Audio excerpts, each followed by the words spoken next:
Hey friends, and welcome to this course. My name is Shayan. I've been developing Android apps for more than 10 years now. And in this course, we are going to take the first steps into the world of Android development. And we will learn the fundamentals while building a simple and functional app together.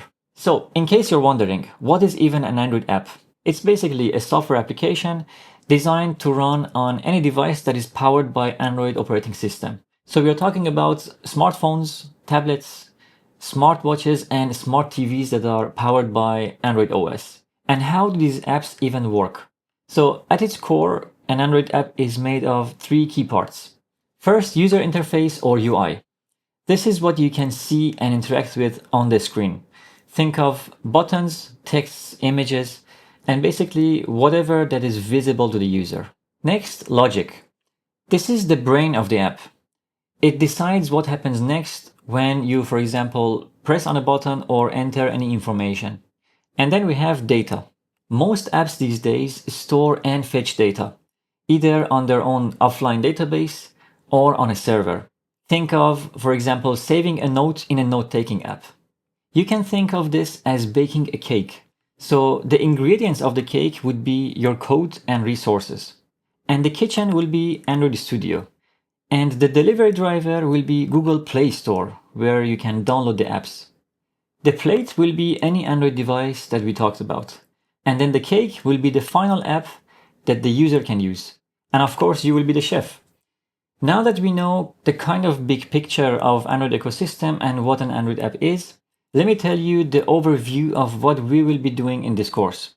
First, we will install the kitchen, the Android Studio, and briefly explore its layout and its basic functionality. Then we create and configure an Android project. We'll create an emulator and connect a physical device. Then we compile the app and get familiar with Gradle.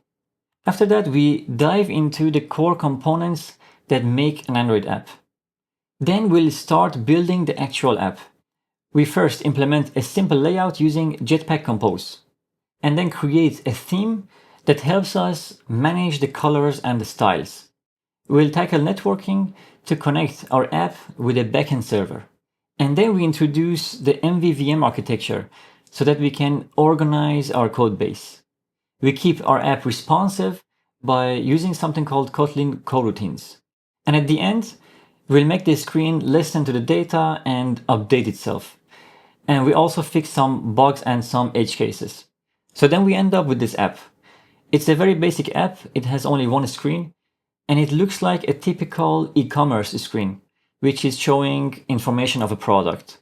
So it fetches this information from the server and then shows it on the screen. Good to know that there are some prerequisites for this course.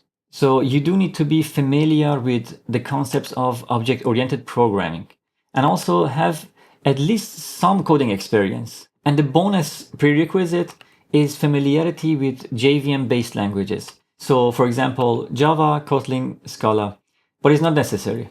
It also helps to know some Japanese language. No, I'm kidding.